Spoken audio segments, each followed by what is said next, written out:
সম্মানিত সুধীমণ্ডলী, আমরা সূরা সাবা এই সূরার প্রথম থেকে আলোচনা ইনশাআল্লাহ শুরু করব। সাবা এটা এক ব্যক্তির নাম, এক ব্যক্তির নামের উপরে এই সূরা।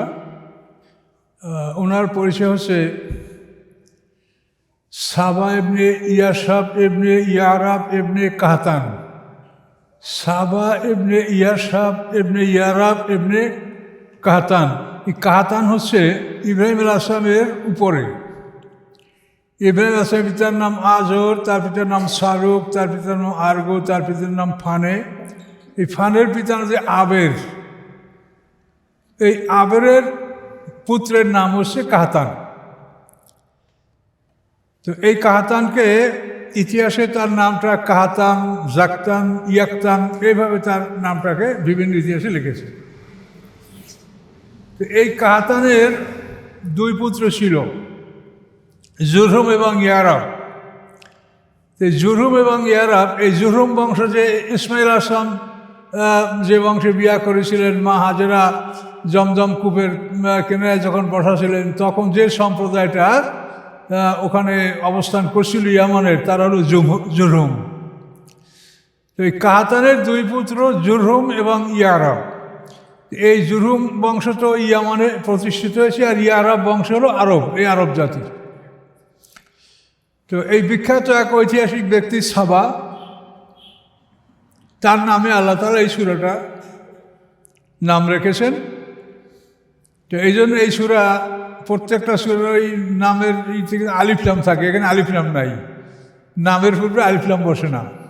সূরা সাবা, এই ইতিহাসগুলি আল্লাহ এই জন্য তুলে ধরেন যে এরা কত বড় ক্ষমতার অধিকারী ছিল, কত নিয়ামতের অধিকারী ছিল, কত বড় সাম্রাজ্যের অধিকারী ছিল। তারা সব চলে গেছে, তোমরাও যাবে, কিন্তু তোমরা প্রস্তুত হয়ে যাও। আল্লাহ এই পিছনের ইতিহাসগুলি করে আমাদেরকে সান্ত্বনা দিচ্ছেন। আল্লাহ রসুলকে সান্ত্বনা দিতেন। বিভিন্ন রকম কষ্ট ক্লেশে যখন আল্লাহ রসুল অস্থির হতেন, তখন এই ধরনের সূরা নাযিল করে আল্লাহ রসুলকে সান্ত্বনা দেওয়া হতো। তো আমরা সূরা ভিতরে ইনশাআল্লাহ শুরু করি, পাবো সবই। আলহামদুলিল্লাহিল্লাযী লাহু মা ফিস সামাওয়াতি ওয়া মা ফিল আরদ। সমস্ত প্রশংসা আল্লাহর।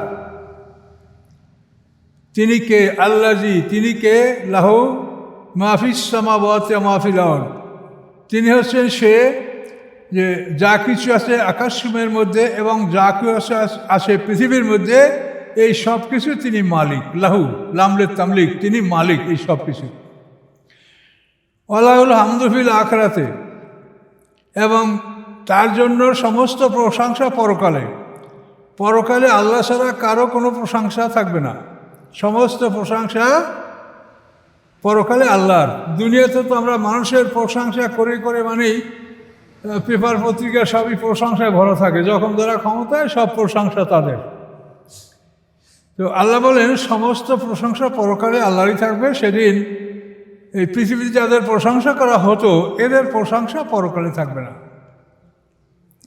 হুয়াল হাকিমুল খাবির, এবং আল্লাহ তাআলা তিনি হাকিম, কৌশলী, মহাজ্ঞানী, খাবির, এবং সব কিছু সম্পর্কে অবগত, অবহিত। ইয়ালামু মা ইয়ালিজু ফিল আরদি, তিনি জানেন যা প্রবেশ করে পৃথিবীর মধ্যে। পৃথিবীর মধ্যে, সারা পৃথিবীতে কয়টা মানুষ আজকে পৃথিবীর মধ্যে ঢোকলো মাটির মধ্যে, তারপর পৃথিবীতে আরও অন্য কিছু যা ঢোকে মাটির ভিতরে, মাটির অভ্যন্তরে, এটা সব কিছু আল্লাহ জানেন। অমা ইয়াখরুজু মিনহা, এবং পৃথিবীর থেকে কি বের হচ্ছে, কয়টা গাছপালা, উদ্ভিদ, কি বের হচ্ছে পৃথিবীর থেকে, মাটির থেকে, এগুলি সব আল্লাহ জানেন। ঢোকে কি, বের হয় কি। ইয়ালামু মা ইয়ালিজু ফিল আরদি, তিনি জানেন যা পৃথিবীতে প্রবেশ করে। ওয়া ইয়ালামু ওমা ইয়াখরুজু মিনহা, এবং যা পৃথিবী থেকে বের হয়। তাহলে প্রত্যেকটা গাছপালা, দানা অঙ্কুরিত হয়, সেটা আল্লাহ জানেন। তার জ্ঞানের বাইরে একটা দানা অঙ্কুরিত হয় না। ওমা ইয়ানজিলু মিনাস সামাই ওমা ইয়ারুজু ফিহা, এবং যা কিছু অবতীর্ণ হয় আকাশ হতে, এবং যা কিছু আরোহণ করে আকাশে, এটাও সব কিছু আল্লাহ জানেন। আকাশ থেকে আমাদের রেজেক, তারপরে বৃষ্টি, তারপরে আল্লাহর বিভিন্ন আদেশ, এগুলি আকাশ থেকে নাজিল হয়। অমাইয়া আরুজ ফিয়া, এবং আকাশে কি ওঠে, আমাদের আমল সবসময় আকাশে সকাল বিকাল উঠতেছে। আমরা এখন যে আমল করছি, সূর্যাস্তের সময় কেরামন কাতিন ফেরেশতা আল্লাহর কাছে নিয়ে যাবে, ওইখানে আবার নূতন ফেরেশতা আসবে, তারা সারা রাতের আমল লিখবে, ভোরে তারা আকাশে চলে যাবে। তো এইভাবে জমিনকে প্রবেশ করে, জমিন থেকে বের হয়, আকাশে কি ওঠে, আকাশ থেকে কি নাজেল হয়, এই সব কিছু আল্লাহ জানেন। এটা বিরাট ব্যাপার, এই সম্বন্ধে আমরা কিছুই জানি না। ওহুয়া রহিমুল গফুর, এবং এই আল্লাহ তিনি অতি দয়ালু এবং ক্ষমাশীল। ওয়াকাল আল্লাযীনা কাফারু লা তা'তিনা আস-সাআ, বলে তারা যারা অবিশ্বাস করেছে, লা তা'তিনা আস-সাআ, আমাদের কাছে কিয়ামত আসবে না, কিয়ামত নাই, কিয়ামত হবে না। আল্লাহ বলেন, কুল, আপনি বলেন, হ্যাঁ হ্যাঁ অবশ্যই আসবে। ও রব্বি, আমার রবের কসম, আপনি বলেন আমার রবের কসম, অবশ্যই কিয়ামত আসবে। লা তা'তিয়ান্নাকুম, অবশ্যই এই কিয়ামত তোমাদের কাছে উপস্থিত হবে, নিয়ে আসবেন এই কিয়ামত তোমাদের কাছে এমন এক শক্তি, যিনি আলিমুল গায়ব, যিনি গায়েব সম্পর্কে, অদৃশ্য সম্পর্কে সম্যক জ্ঞান রাখেন, তিনি এই কিয়ামত তোমাদের কাছে নিয়ে আসবেন। লা ইয়াযুবু আনহু মিসকালু যাররাতিন ফিস সামাওয়াতি ওয়ালা ফিল আরদ, অগোচরে থাকে না তার, লা ইয়াযুবু আনহু, অগোচরে থাকে না তার, মিসকালা যাররা, অণু পরিমাণ কোনো কিছু, ফিস সামাওয়াতে, আকাশসমূহের মধ্যে, ওয়ালা ফিল আরদে, না পৃথিবীর মধ্যে। পৃথিবীর মধ্যে একটা অণু পরিমাণ কোনো জিনিস আল্লাহর অগোচরে থাকে না, সব কিছু তিনি দেখেন, আকাশ পৃথিবী উভয়ের মধ্যে। ওয়ালা আসকারা মিন যালিকা ওয়ালা আকবারা, এবং নয় কোনো ছোট এর চাইতে, এবং নয় কোনো বড় এর চাইতে। এই যে অণু, এর চাইতে ছোট অথবা বড় যাই হোক, ইল্লা ফি কিতাবে মুবিন, আল্লাহ বলেন সব কিছু আমার স্পষ্ট কিতাবে লিপিবদ্ধ আছে, যে আকাশ পৃথিবী কোথায় কোন ছোট বড় কি কোথায় কি আছে, এই সব কিছু লৌহে মাহফুজে কিতাবে লিপিবদ্ধ আছে। অণু কাকে বলে? আমরা সাধারণত জানি একটা চুল, এই যে মাথার চুল, এই চুলটাকে আপনি চৌকাভাবে কাটেন, স্কোয়ার সাইজ চুল কাটেন, চুল কাটার পরে সেটাকে গ্রাইন্ডিং মেশিনে দিয়া ওইটাকে 25 লক্ষ ভাগে গুঁড়া করলে যে অণু, যে গুঁড়াটা হবে, এটা হলো অ্যাটম। স্কোয়ার সাইজ চুল, এটাকে 25 লক্ষ ভাগে গুঁড়া করলে কি হবে তা তো চোখে দেখা যাবে না, এটা হচ্ছে অণু। তো আল্লাহ বলেন জররা পরিমাণ অথবা তার চাইতে ছোট বড়, আকাশে পৃথিবীতে যেখানেই হোক, এর চাইতে ছোট বড় সব কিছু আমার কিতাবে লিপিবদ্ধ আছে। যা লিপিবদ্ধ আছে তাই হবে, কিন্তু আমরা পরিশ্রম করি এজন্য যে কি লিপিবদ্ধ আছে তা তো আমরা জানি না, কাজে আমাদেরকে পরিশ্রমই করতে হবে। পরিশ্রম করে ফেল করলে বুঝবো যে এটা লিপিবদ্ধ নাই, আর যদি পাই তাহলে বলবো যে এটা লিপিবদ্ধ আছে, কিন্তু পরিশ্রম সেটা এটা লাভ করা যাবে না। এটা আল্লাহ বলেই দিয়েছেন, লাইসা লিল ইনসানি ইল্লা মা সা, মানুষ পরিশ্রম ব্যতীত কিছুই পাবে না, যার জন্য পরিশ্রম করবে সেটারই ফলাফল আল্লাহ দিবেন। আর লেখা আছে এজন্য আপনি ঘাবড়াবেন না, সেটা আল্লাহ বলেছেন যে আল্লাহ ইচ্ছা করলে লেখাটা মুছেও ফেলতে পারেন, কেননা তিনি আলা কুল্লি শাইইন কাদির, এটা কোরআনে বলাই আছে।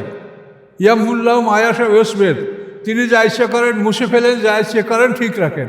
ওয়াইন্দা উমুল কিতাব, কিতাবের মূল কপি, মানে মা, অরিজিনাল কপি, সমস্ত কিতাবের অরিজিনাল কপি আল্লাহর কাছে, কাজেই তিনি ইচ্ছা করলে এটা মুছেও দিতে পারেন, কাজে আপনার আর ভয়ের কোনো কারণ নেই। আপনারা যদি সঠিক পথে মেহনত করেন, তা আপনার খারাপ কিছু থাকলে মুছে দিয়ে ইরেজ করে সেখানে আল্লাহ তাআলা ভালো লিখে দিতে পারবেন, এটা বলাই আছে কোরআনে। কাজে আপনার দুশ্চিন্তার কোনো কারণ নেই যে কি লেখা আছে তাহলে ওইটি আমি পাবো না। আপনি মেহনত যেটার জন্য করবেন আপনি সেটা পাবেন, কি লেখা আছে সেটা না, মেহনত।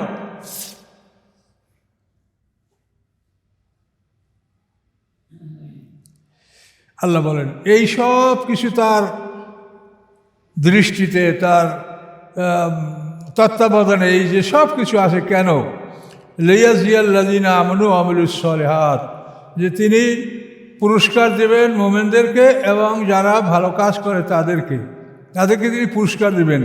এই পুরস্কার দেওয়ার ক্ষেত্রে যদি একটা কিছু অনুপস্থিত থাকে তাহলে সেটার পুরস্কার তো দেওয়া যাবে না। কাজে এই জন্য আল্লাহর কাছে কোনো কিছু অনুপস্থিত নাই, প্রত্যেকটা বিষয়েরই তিনি পুরস্কার দান করবেন। শর্ত হলো ইমান এবং আমলে সলে, দুইটা শর্ত।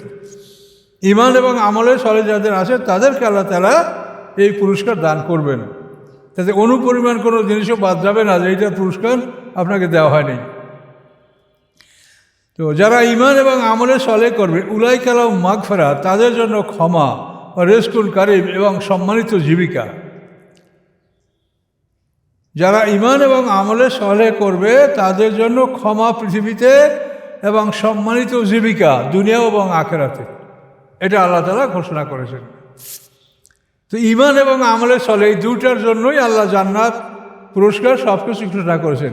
কিন্তু বর্তমান সমাজে ইসলামটাকে একটা দোয়ার মধ্যে সীমাবদ্ধ করা হয়েছে। এই দোয়া এই পড়লে এই হবে, ওই দোয়া পড়লে এই হবে, এই দোয়া পড়লে ভেস্ট করবে, এই দোয়া হলে দোজখ বন্ধ হয়ে যাবে, এই দোয়া সকালে, ওই দোয়া বিকালে, এই দোয়া আসরের পরে, এইটা মাগরিবের পরে, এই দোয়ায় ভাগ করে আপনার জীবনটা দোয়ার মধ্যে তারা সীমাবদ্ধ করে ফেলেছে।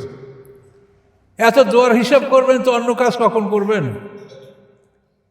কাজে হিসাব রাখার আপনার কোনো প্রয়োজন নাই। আপনার কাঁধে বসা আছে, তারা হিসাবে ভুল করবে না। আপনি পড়তে থাকেন, যেখানে যে অবস্থায় থাকেন আপনি চালান, ওই কিরামান কাতিবিন এটা লেখার জন্য বসে আছে। কিন্তু আপনারা তো গোনা বাছার কোনো দরকার নেই। আর আমল কখনো গুণে নেওয়া হবে না, আমল ওজন করে নেওয়া হবে। কথা বলতে পারছেন? 1000 পুঁটি মাছ আর একটা কাতল মাছ, তাহলে ওজন কোনটার বেশি হবে? তাহলে আল্লাহ আপনার আমলকে ওজন করে নেবেন। ওয়াল ওয়াজনু ইয়াওমাইযিনিল হক, সেদিন প্রকৃত সত্য ন্যায়সঙ্গতভাবে ওজন স্থাপন করা হবে। কাজে আপনি অত গোনাবাসা করতে দেন না, যা কোরআনে বলছে তাই করেন, ইমান এবং আমলে চলে। এবং এইটা করার জন্য আপনার কোনো নিষেধ নাই, সব সময় আপনি করতে পারবেন। সকাল বিকাল সন্ধ্যা এইটা ভাগ করবেন, ওইটা ভাগ করবেন, এগুলো কিছু প্রয়োজন আপনার নেই। আপনি করেন, কি করা লাগবে সেটা আল্লাহ বুঝবে। ফেরেশতারা আল্লাহর কাছে নেবে, সাবমিট করবে, আল্লাহ দেখবে, দেখার পরে তিনি যা মঞ্জুর করবেন তাই হবে।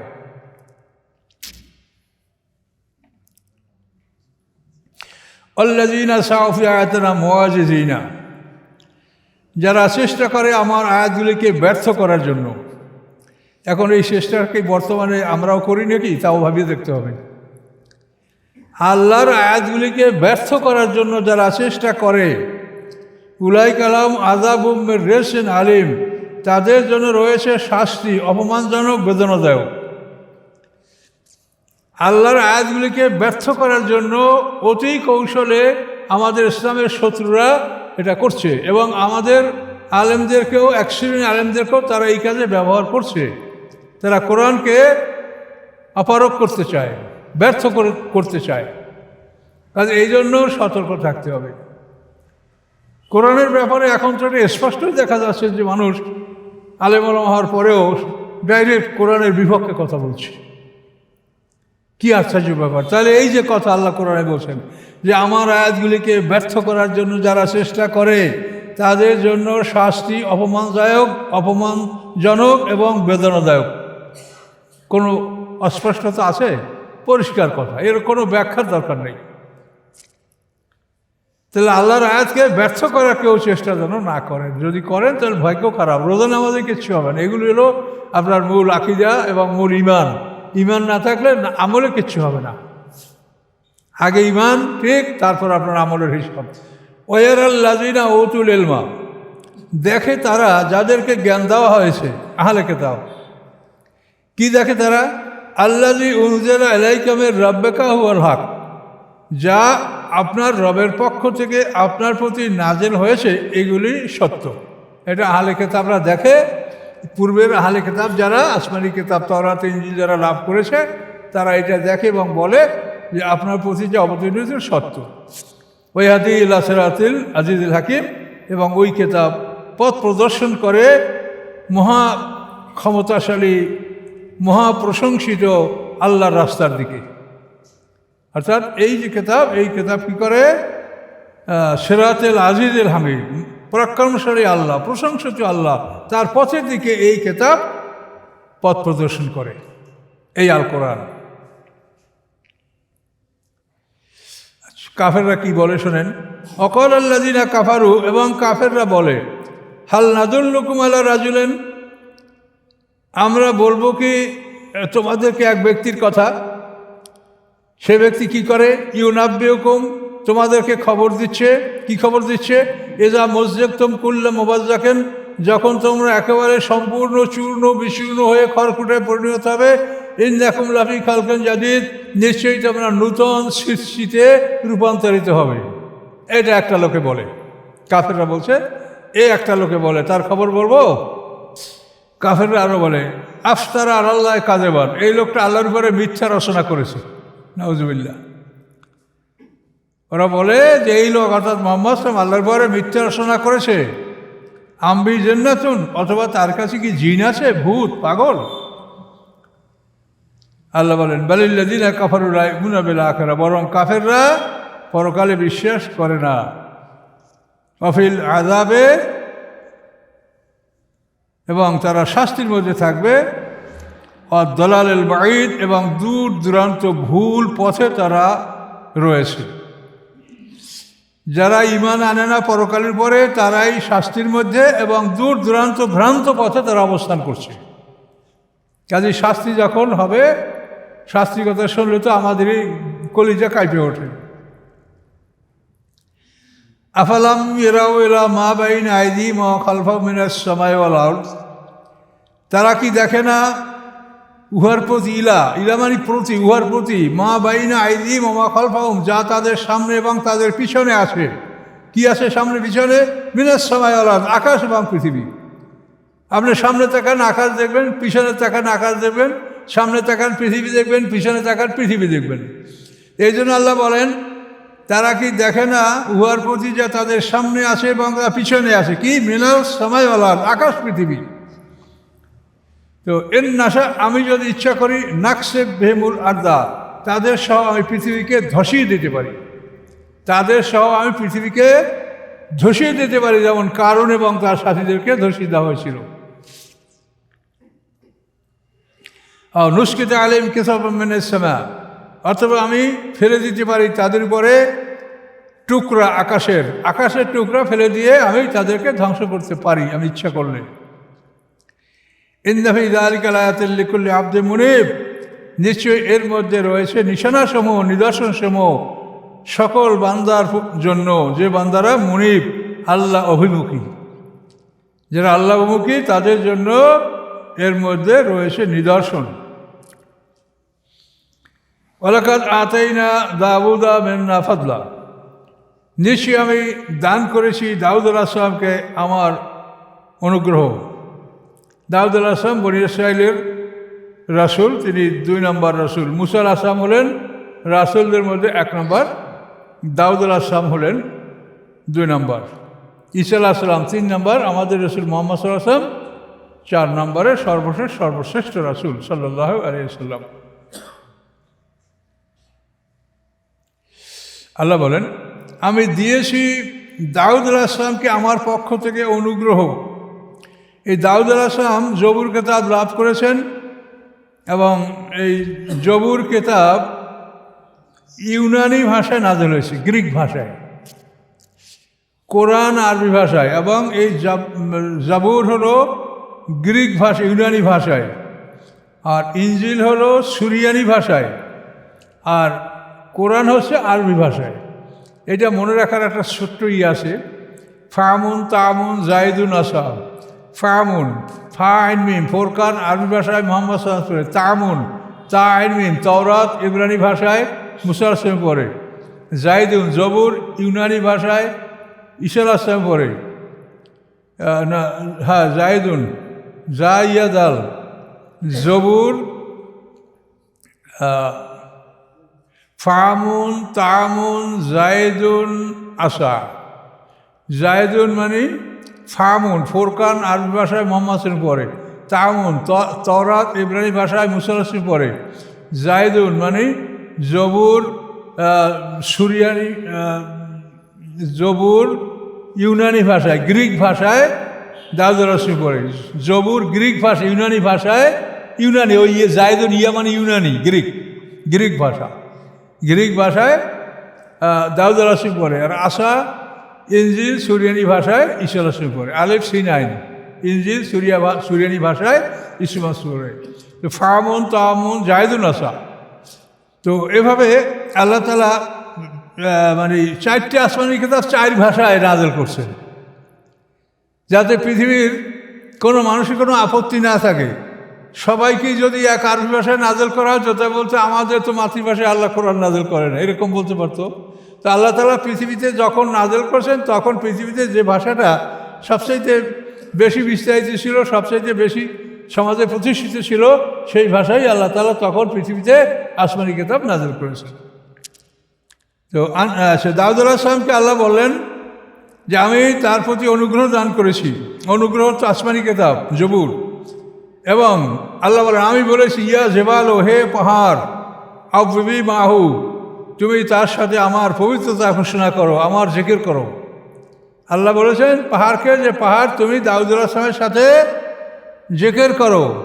ও তাইরা, এবং পাখিদেরকেও আল্লাহ বলেছেন দাউদ আলাইহিস সালাম জিকির করতে শুরু করলে পাখিরা সব আসিয়া চতুর্দিক থেকে বসে ভরে যেত এবং আল্লাহ জিকির করতো। কি এক আশ্চর্য ব্যাপার দেখেন, পাহাড়ের কঙ্কুরগুলি দাউদ আলাইহিস সালামের সাথে আল্লাহর জিকির করতো। এটা ডাইরেক্ট কোরআনে পাচ্ছেন আপনি, এখানে দুর্বলতার কিছু নেই। এগুলি হলো তার দুনিয়ার নিয়ামত। আরও কি নিয়ামত? ও আলান্না আলাল হাদিদ, আল্লাহ বলেন আমি তার জন্য লোহাকে নরম করে দিয়েছি। লোহা গলানো কত তাপ লাগে সেটা তো আপনারা জানেন, বিজ্ঞানীরা। তো আল্লাহ বলেন এই লোহাকে আমি তার জন্য নরম করে দিই, কাদার মতো নরম, সে যা ইচ্ছে তাই করতে পারবে। এই নরম করে দিয়ে আমি কি করছি? আল্লাহ বলেন আনেমাল সাবেগাত, যে আপনি নির্মাণ করুন পুরাপুরিভাবে বড় বড় করে লৌহবর্ম। আল্লামনাহু সোনায়াতা লাবুসাল্লাকুম, আমি শিখিয়েছি তাকে লৌহবর্ম নির্মাণ করা। লেতুহসেনাকুম বা আসিকুম মেম্বা আসিকুম, যাতে এই লৌহবর্মগুলি তোমাদেরকে যুদ্ধের মাঠে তোমাদেরকে রক্ষা করতে পারে। এই দাউদ আলাইহিস সালামকে আল্লাহ তাআলা লৌহবর্ম নির্মাণ এটা শিক্ষা দিয়েছেন এবং বলেছেন আনাইমাল সাবেগাতেন, বড় বড় করে তৈরি করবেন যেন পা ঢেকে যায়। এই যে আমরা যে লেবাসুর জিনাত, এটা সৌন্দর্যের পোশাক, এটা কিন্তু হাঁটু এবং গিরা এর মাঝখানে থাকা এটা ভালো। অবশ্য আমরা টাকনু গিরা পর্যন্ত নিচে পরি, তো এটা জায়েজ, কিন্তু টাকনু গিরার নিচে যদি পরা হয় তো সে যদি অহংকার বশত পরা হয় তো বড় পাপ হবে। আর অহংকার ছাড়া এমনি মানে হয়তো জামাটা কাটার ব্যাপারে লম্বা হয়ে গেছে বা ওভাবে বানানো হয়ে গেছে, বা সে নিজে সতর্ক থাকে যে কোনো রকম ময়লা আবর্জনা না লাগে, সে আপনি ব্যবহার করতে পারেন। কিন্তু অহংকার বশত কেউ যদি ওই রকম পারগিরের নিচে কাপড় পরে, তা সেটার জন্য শাস্তির কথা বলা হয়েছে। তো আল্লাহ বললেন আনাইমাল সাবেগাতেন, এগুলি আপনি বড় বড় করে মানে পুরোপুরিভাবে তৈরি করেন যাতে পা ঢেকে যায়, পায়ে যাতে তীর তলোয়ারের আঘাত পায়েও না লাগে জন্য। অকাদ্যের বিশ্বাস, এবং বুননের ক্ষেত্রে আপনি সমতা রক্ষা করেন। বুননের ক্ষেত্রে যেন ছোট বড় না হয়, করাগুলি যেন যথা নিয়মে সুন্দর করে বুননো হয়। কদ্দের ফিসাদ, এবং বুননের ক্ষেত্রে আপনি সমতা বজায় রাখুন। ওয়ামালু সালেহা, ভালো কাজ করো তোমরা। ইন্নী বিমা তা'মালুনা বাসীর, নিশ্চয়ই আমি তোমরা যা করছো, আল্লাহ বলেন এগুলি সম্পর্কে আমি দর্শক। এই দাউদ আলাইহিস সালামের লৌহবর্ম নির্মাণের পিছনে কোরআনের তাফসীরে যা বলা আছে, দাউদ আলাইহিস সালাম বিশাল সাম্রাজ্যের মালিক ছিলেন এবং তিনি প্রথম পয়গম্বর যে একই সঙ্গে যাকে নবুয়ত এবং বাদশাহী দুইটা জিনিস দান করা হয়েছে। এর আগে নবুয়ত এবং বাদশাহী একজনকে দেওয়া হতো না। যেমন মুসা আলাইহিস সালাম নবী ছিলেন, তার জন্য সেনাপতি ছিলেন তার ভাই হারুন আলাইহিস সালাম। তারপরে যে দেখেন জালুত বাদশার বিরুদ্ধে যখন যুদ্ধ হয়েছে কতলা দাউদ ও জালুতা, তখন কিন্তু ইন্নাল্লাহ কাদ বাআসালাকুম তালুতা মালেকান, তখন রাজা ছিল তালুত এবং পয়গম্বর ছিল শামুবিল আলাইহিস সালাম। আর দাউদ আলাইহিস সালাম তখন বালক, তিনি তখন নবী হন নেই। তো আমরা পূর্বের ইতিহাসে দেখতে পাই যে একজন নবী, তার অধীনে একজন সেনাপতি বা বাদশাহ। তো দাউদ আলাইহিস সালামকে আল্লাহ তাআলা একসঙ্গে নবুয়ত এবং বাদশাহী এই দুটো জিনিস দান করছেন। এবং এরপর হতে যত নবী আসে মুহাম্মদ সাল্লাল্লাহু আলাইহি ওয়াসাল্লাম পর্যন্ত সকল নবীরা একসঙ্গে রাজা এবং একসঙ্গে নবী। এটা আল্লাহ একাত্র করছেন, কিন্তু আপনারা এটাকে পৃথক করেন। কেমন যে রাজনীতির সাথে ধর্মকে মিশানো যাবে না, আল্লাহ মিশিয়ে দিতেছে আর আপনারা পৃথক করেন, করে যাবেন তো তার কাছেই। যেই যত বাহাদুরি করেন যাবেন তার কাছেই। অকুল্লুম আতি ইয়াউমাল কিয়ামাতে ফারদা, আল্লাহ বলেন সবাই আমার কাছে একা কি আসবা, তোমার দল বল কেউ থাকবে না, তুমি একাই আমার কাছে আসবা এবং তুমি জবাব দেবা। তাহলে আল্লাহ তাআলা নবুয়ত এবং বাদশাহী এটা একসঙ্গে একত্রে করে দিলেন দাউদ আলাইহিস সালাম থেকে কিয়ামত পর্যন্ত। কিয়ামতেও নবী আসবে না, শেষ নবী মুহাম্মদ সাল্লাল্লাহু আলাইহি ওয়াসাল্লাম, কিন্তু তার অনুসারী যারা তাদেরও এই গুণ থাকবে যে নবুয়ত বাদশাহী দুটা একই সঙ্গে লাভ করবে। রাষ্ট্রীয় ক্ষমতা এবং ধর্মীয় ক্ষমতা দুটোই একই ব্যক্তি এটা দায়িত্ব পালন করবে। যেহেতু নবী রাসূলদের সুন্নাত আমাদের উপরও, আমরা তাদের ওয়ারিস, কিন্তু আমরা এটাকে একেবারে পৃথক, মানে নামাজ পড়ি মুসলমান, নিজে খুব বড় মুসলমান, কিন্তু ধর্মকে পৃথক করতে হবে রাজনীতির থেকে। করেন, ক্ষমতা আছে আপনাদের, করেন, কিন্তু যাবেন সবাই আল্লাহর কাছে। আমরা বলে রাখলাম যে এগুলো বলা আপনাদের জন্য মহাপাপ, যেহেতু আপনারা এই আসমানি কেতাব এটা আপনার আমার সবাই কাছে। এই কেতাবে দেখেন যে আল্লাহ তাআলা সর্বপ্রথম দাউদ আলাইহিস সালামকে একই সাথে নবুয়ত এবং বাদশাহী দান করেছেন। তিনি যেমন রাসূল, তিনি দেখেন তিনি বাদশাহ, এখানেই তিনি দেখতে পাবেন যে তার জন্য কি করা হয়েছে, লোহাকে নরম করা দেওয়া হয়েছে এবং বলা হয়েছে যে বড় বড় বর্ম নির্মাণ করুন এবং বুননের ক্ষেত্রে সমতা বজায় রাখুন, আর আপনি ভালো কাজ করুন, আমি তোমাদের কর্ম সম্পর্কে আমি সব কিছু দেখছি। তো দাউদ আলাইহিস সালাম তিনি রাজা ছিলেন, তো ছদ্মবেশে শহরে ঘুরে বেড়াতেন, ঘুরে জিজ্ঞাসা করতেন মানুষের কাছে যে তোমাদের রাজা দাউদ কেমন রাজা, কিভাবে রাজ্য পরিচালনা করে। সবাই বলে না ভালো, দাউদ আলাইহিস সালাম খুব ভালো, সে ন্যায় বিচার করে, তার বিচারের মধ্যে কোনো পক্ষপাতিত্ব নাই, এবং তার বিচারের অনেক সুখ্যাতি কোরআনে বলা আছে। তো সেগুলি আমি বলতে গেলে দীর্ঘ সময় পার হবে, আসলে এখানে সংক্ষিপ্ত বিষয়টা বলি। তো উনি শহরে ঘুরে বেড়াতেন। তো একদিন জিবরিল আমিন ওই শহরে ছদ্মবেশে মানুষের বেশে শহরে ঘুরছে। ওই জিবরিল আমিনকে জিজ্ঞাসা করে, আচ্ছা ভাই, আপনাদের রাজা দাউদ কীরকম দেশ পরিচালনা করে? বললাম ভালোই করে, তবে একটু অসুবিধা আছে। একদিন কেউ বলে নেই। তো কী অসুবিধা আছে ভাই বলেন? যে দাউদ আলাইহিস সালাম রাষ্ট্রীয় তহবিল থেকে, কোষাগার থেকে তার খরচ বহন করে, এটা আইনত করতে পারে, রাজা সে রাষ্ট্রের কাজ করবে, কিন্তু এটা সে যদি না করতো, না করে সে যদি নিজে কোনো কাজ করে কাজের বিনিময়ে যদি খাদ্য সংগ্রহ করে সংসার পরিচালনা করতো, এটা তার জন্য বেশি ভালো হতো। ওই জিবরিল বললেন মানুষের বেশি। তখনই দাউদ আলাইহিস সালাম টলক করে গেল যে আমি রাজকোষ থেকে নিব না, আমি মেহনত করে আমার সংসার চালাবো। তখন দাউদ আলাইহিস সালাম আল্লাহর কাছে বললেন যে আল্লাহ, আমাকে এমন একটা মেহনত শিখান যার ফলে আমি আমার সংসারটা চালাতে পারি এবং রাষ্ট্রীয় কাজও চালাতে পারি। এখন যদি আমার হাল চাষ করতে বলা হয় তাহলে তো রাষ্ট্রীয় কাজে পরিচালনা করা যাবে না, তাই না? আল্লাহর কাছে বললেন যে আমাকে এমন কাজ দেন যে কাজের মাধ্যমে সংসারও চলে আর আমার রাষ্ট্রীয় পরিচালনা কাজও চলে। তখন আল্লাহ বলে যে তোমার জন্য আমি লোহা নরম করে দিলাম। এই লোহা দ্বারা তুমি সপ্তাহে যদি একটা বর্ম বানাতে পারো, তো এগুলো বহু দামে, মানে ৮,০০০ দিরহাম সেই যুগের দাম ছিল, এটা লৌহ বর্ম, অনেক দামিও জিনিস। তো এগুলি তুমি বানায় বিক্রি করবা, স্বচ্ছন্দে তোমার সংসার চলে যাবে, উদ্বৃত্ত থাকবে। আগের যুগে তো এইরকম দাম ছিল না, খাদ্য খুবই সস্তা ছিল, তা তো জানেন। তো এভাবে দাউদ আলাইহিস সালামকে আল্লাহ তাআলা এই কাজ শিখিয়ে দিলেন। এই জন্য দাউদ আলাইহিস সালাম এই লৌহ বর্ম নির্মাণ করলেন। এখান থেকে কোরআনের কথা থেকে অনেক কিছু শেখার আছে। দাউদ আলাইহিস সালাম একজন নবী, পয়গম্বর, রাসূল, তাই না? তো তিনি চাচ্ছেন কাজ। তা আল্লাহ বলতে পারতেন যে আপনি একটা জায়নামাজ, তসবিহ, টুপির দোকান দেন, মেসওয়াক, জায়নামাজ, তসবিহ, টুপি, মেসওয়াক, এর একটা দোকান দেন। এটা তো আল্লাহ বলতে পারতেন দাউদ আলাইহিস সালামকে, কিন্তু তা বলেছেন আল্লাহ কি বলছেন? লোহার পোশাক বানাও।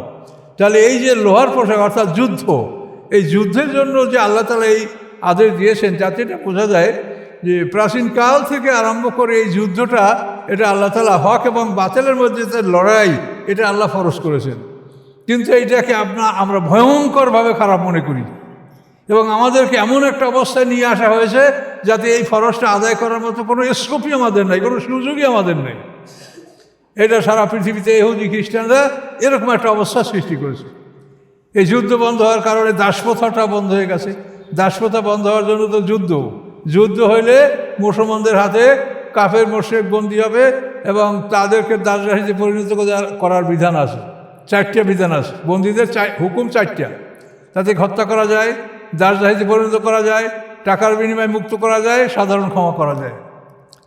তো এইভাবে পৃথিবীটাকে ওরা এমন একটা পজিশনে নিয়ে আসে যাতে আমরা ইসলামের অনেকগুলি কাজ আমরা কোনোভাবে করতে পারছি না। আচ্ছা, ওরা করবে, কিন্তু আমরা যারা মুসলমান দাবি করি, আমাদের শতকরা 80 জন লোক ওদের এই পক্ষে। এই দুঃখটা কোথায় রাখবো আমরা বলেন? যারা আমরা মুসলমান নিজেদের মনে করি, তাদের শতকরা 80% লোক ইহুদি খ্রিস্টান যেটা চায় ওটার পক্ষে আমরা। এর জন্য আমাদের খুবই খারাপ অবস্থা হবে। অবস্থা কি হবে? সূরা ইউসুফ থেকে শোনেন। সূরা ইউসুফে আল্লাহ বলছেন, ওমা ইউমিনু আকসারুহুম বিল্লাহি। সূরা ইউসুফের যে আপনার আল-ওয়াদার 1 নম্বর বইতে আছে যে পৃথিবীর অধিকাংশ মানুষ ওয়ালাউ হারাসতা বিল-মুমিনিন, ওমা আকসারুন নাসি ওয়ালাউ হারাসতা বিল-মুমিনিন। সূরা ইউসুফের মধ্যে আল্লাহ তাআলা বলছেন যে রাসূল, আপনি যতই কামনা করেন পৃথিবীর অধিকাংশ মানুষ মুমিন হবে না। ওমা আকসারুন নাসি ওয়ালাউ হারাসতা বিল-মুমিনিন, মুমিন হবে না। এরপর আবার সামনে 6 নম্বর 106, এটা 3 বোঝায়, 103 এটা 6, 106 নম্বরে বলেন যে ওমা ইউমিনু আকসারুহুম বিল্লাহি ইল্লা হুম মুশরিকুন, যে তারা ঈমান আনে সাথে সাথে তারা শিরক করে।